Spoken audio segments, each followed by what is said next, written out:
Guys, here's what we're gonna do. I've been thinking about how I want to talk about this. It's definitely controversial. That's fine. I don't really mind if you guys disagree. Feel free. But I've been figuring how I want to go about this. What I want to do is I'm going to make the statement and then I'm going to explain why. So controversial statement. I think that the reserve list has served its purpose and should ultimately be removed. Now, hold on, hold your dislikes. I think there should be some asterisks attached to that, and I want to explain why. But to explain why the reserve list should be removed, it's also important to understand why it was created. And long story short, in the mid 90s, Magic had already been a little bit somewhat established. There was collectors for the game at that point, and they were concerned that their cards, their rare cards or valuable cards, were going to drop in price, and there would be no secondary market.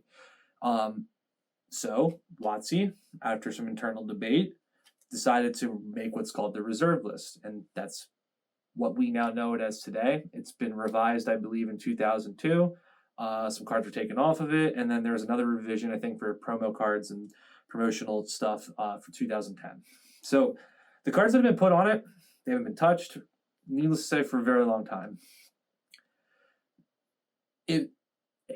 When it came out, it had a purpose because the game was young.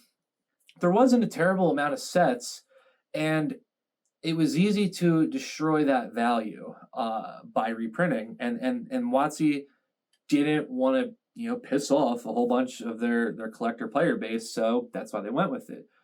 Now we fast forward to now where things are, and so many sets later, so many things have changed. The world has changed. I mean, fundamentally, Jesus, since Magic came out, and I just don't think that there's a place for the entire reserve list. And what I mean by that is that I've been looking at other games again lately. I'm not gonna lie, I've been looking into Yu-Gi-Oh, and we've been playing it a little bit. Retro Yu-Gi-Oh, nothing new, nothing crazy, no synchros, nothing too fancy. But I was looking at the prices. I was getting really into the prices for Yu-Gi-Oh cards, and I noticed, there's not a whole lot of cards that are thousands and $5,000, and that's fine. But there are so many cards that are in this like $50 to like $500 range. And really the same goes for Pokemon. Obviously, there's some heavy hitters. You get a first edition base set Charizard and things like that. It's going to be worth a lot of money, but for the most part, I mean, what you would consider valuable Pokemon cards, they're in that $50 to $500 range. But Magic has a lot of cards that are in that $20 to $80 range for certain things in standard, and if somebody figures out a cool new trick. But there's this big gap, and they've tried, I think, to fix that with so many of the fancy artworks and oil slicks and all this stuff. And what I don't see though in Magic is these cards that are worth $200, $300, $400, $500. And yes, they exist. You can find examples of them, but I guess the point I'm trying to make is that you look at other card games, Pokemon, Yu-Gi-Oh, Flesh and Blood.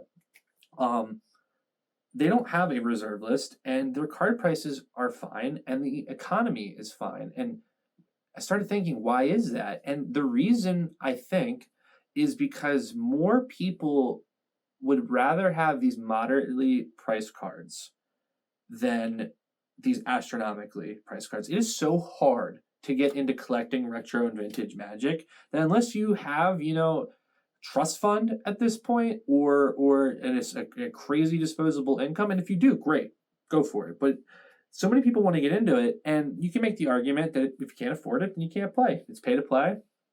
Don't show up. Which is that's an argument. I'm not going to not acknowledge that that's an argument, but I also think that more players would be interested in collecting the game and feel better about their cards as a whole if they had some decent value. If someone wanted to get into collecting a couple hundred or two or three or even $400 cards, that's so much more palatable than cards that are thousands of dollars. Now, what I think that translates to for Magic is that I think that the Power 9, I don't think they should be reprinted. I think that the Power 9 is a unique example inside the reserve list that are cards that are just too powerful, and they should always be relegated to vintage players, and they, whether they're reprinted and banned or I don't know how that would look, but I think that not printing ultimately the Power 9 and being willing to reprint more cards on the overall reserve list, I'm going to say I don't think it's going to hurt the game that much. I really don't. I think that if you were to reprint the dual lands, for example, I think what would happen is that revised dual lands would probably take a hit because they're the ones that if you want the cheapest way to play, you're going to buy revised. You're not going to buy an alpha or a beta unless you're just trying to flex or you're a collector. So, so in terms of playing, I think that if they were to reprint it, what would happen is the revised dual lands and other cards that are reserve list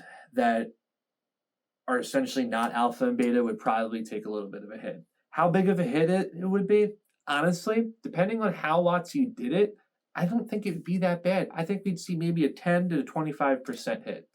And that's not great, but I don't think it's the end of the world by any means. And my reasoning for that is, and I was talking to Kluk about this, if you take and I'm going to use the dual lands a lot because I think they're a really solid example.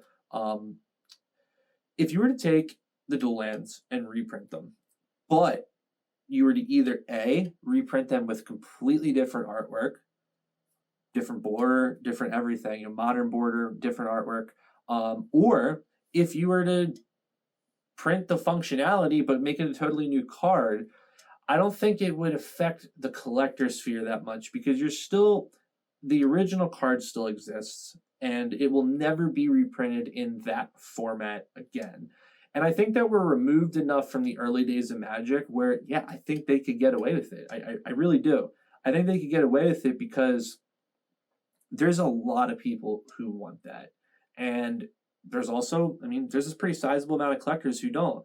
And I'm willing to bet that overall, though, especially with what WotC's done in the last year or even 2 years at this point, from the Magic 30 disaster to the $400 box of the new Commander Legends that's coming out, it's just, or whatever, it's just they've done so many bad things at this point that I don't think people would be that shocked. And they say that it's legally binding, and I've done a good bit of research on that, and there's a document that exists. There's a signed document that exists for it, but ultimately it's going to be hard to enforce, and they could get rid of it. They could get rid of it without going bankrupt 100%. And honestly, they could get rid of it without too much of a financial fallout, in my opinion. WotC is selling so many new sets of cards. If you look, they said that Kaldheim was at one point one of their greatest selling sets, and all this and that. So people are buying new sets of Magic, and that's all WotC can really care about. WotC can only really care about the new sets that come out. They're technically really not allowed to acknowledge the secondary market. And they're not allowed to acknowledge it because the second that they do, it becomes gambling.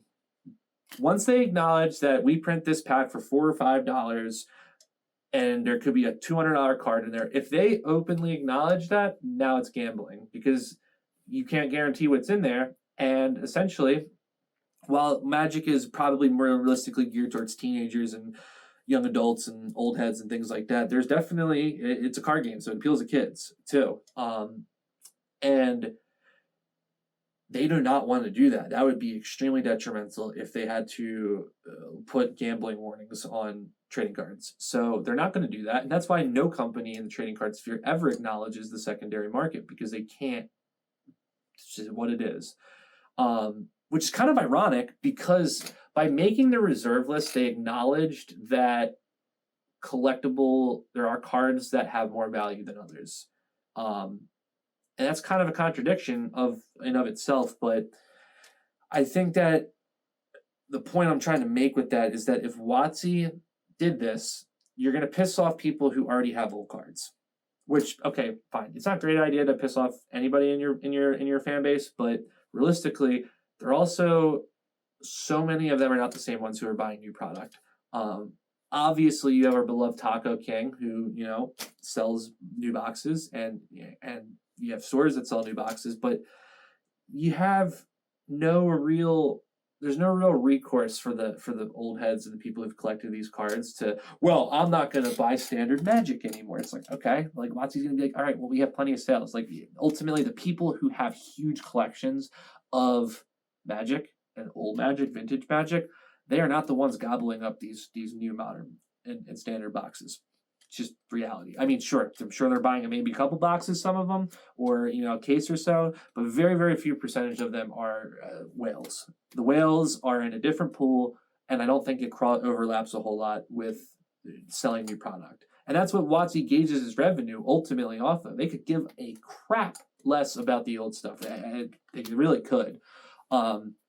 So if they're not going to take a financial hit from it, they're going to take a little bit of an image hit from it. I mean, at this point in the game, they've already done that, and I really think the benefits would outweigh the disadvantages. I think that having newer players able to play with dual lands, able to play, and that's my other thing. Like Fast Bond, for example, it's a decent card, but like, is it so good that it should be on some list to never be reprinted again? No. And half the cards, I mean, so many cards on the reserve list suck. I mean, they've been superseded by other cards. There's so many new cards that could be better than reserve list cards, or at least a number chunk of them. And that's why I separated the Power 9, because the Power 9 is a list inside of the reserve list. So if you don't print those, and you change the artwork, and you might even change the name and just make it a completely different card with the same function, here's the other thing you can do. We all know that Standard is dying. Standard is, and if you like Standard, I can't help you. I mean, I've tried to like it. I'm not gonna lie. I did have fun drafting Phyrexia. It was probably one of the only new sets that I enjoyed drafting, realistically since what was it? Why am I drawing a blank? The Ikoria. I don't know why. Thank God there was a box over there. I've been sitting there, but Ikoria was the last set that I actually had a really good time drafting, and Kamigawa was a welcome surprise. It was definitely more fun, but it's still ultimately, compared to older stuff, it's not as fun. And I think at this point, it's safe to say that Standard Magic is just on its deathbed. I mean, people have been saying that forever, but I think we are legitimately closer to that point than we've ever been before. And if they called it what it is, got rid of the reserve list, banned the Power 9, did everything I just said, they could get rid of Standard. They could. They could start printing cards, and they could just move over to like a Yu-Gi-Oh! SKU model where all cards are legal except cards on a ban list. And that ban list rotates. Like sometimes cards come off of it. Monster Reborn was banned for years. Came off of it. Change of Heart, same thing. So, and yeah, you have some cards that permanently make their way there, because they're in a number of loops, or they're just a bad decision from the engineering department.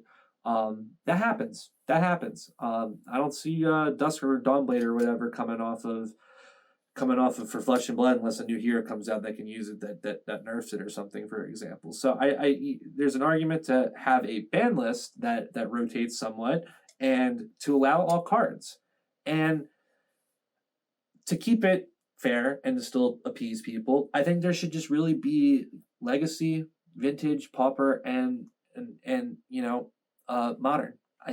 I think that Modern Magic can genuinely save the game. And I think it could save the game if more people could get into it. Modern Magic is a lot more fun. Now, it's not fun when you get into it and you don't have a beefed up deck and you aren't competitive and you get slammed around. Fine. But there's also the argument you can make a sub $200 red aggro deck and still have your way with most modern, a lot of modern decks that you're going to encounter. So you can still build a deck for relatively cheap. It's not cost prohibitive, in my opinion, where it stands now, for the most part. But at the same time, if they just got rid of this reserve list and put these cards in there that people could get, and they could be ultra rare. That was the other thing. That's what Kluk said. Kluk said that they should just make a new rarity, kind of akin to the Fable in Flesh and Blood, where it's one in every like 200, 300 boxes, and you could have these incredible chase cards that aren't terribly printed. They would still hold their value if you reprinted Underground Sea, put it in a set and said, there's one in 400 boxes or 400 packs or something like that. You could still command probably $500 for that card. And as long as they didn't print it in every single set constantly, it would hold that value, because there just still wouldn't be that much of them. And would Underground Sea take a hit? Yeah, I think it would. Revise Underground Sea would take a hit.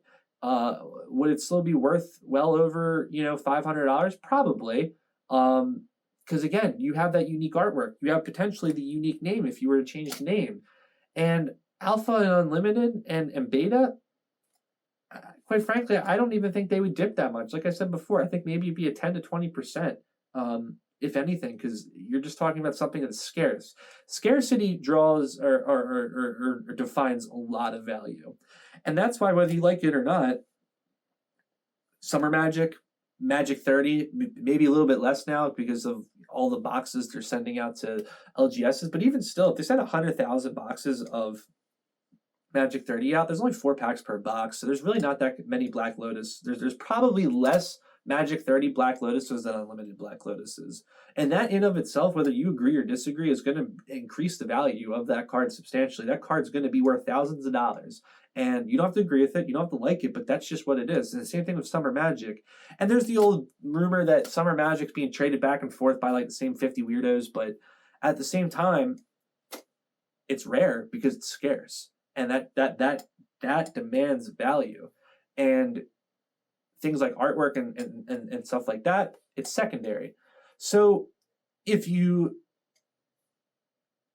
just willing to make that leap, you could get rid of the elephant in the room of Standard, bring more people into Modern, and print Magic sets that have a really, really large pool of cards. And more people, I think, could get into that. I think more people could get their hands around that and be way more into it. And you could still draft. You could draft with just the box that you got. I don't think it would destroy drafts. It wouldn't destroy Friday Night Magic. You can only play with the box or the set that comes out. So there's still kind of like that pseudo standard for Magic. Friday Night Magic and things like that. But the game as a whole, if it focused more on Modern and Legacy and Pauper and these other formats, you're gonna I think get more people into it. I don't see the real fallout from it. I mean, a couple grumpy investors and WotC has already shown they really don't care about their player base as a whole from a financial perspective. They're not allowed to acknowledge the reserve list.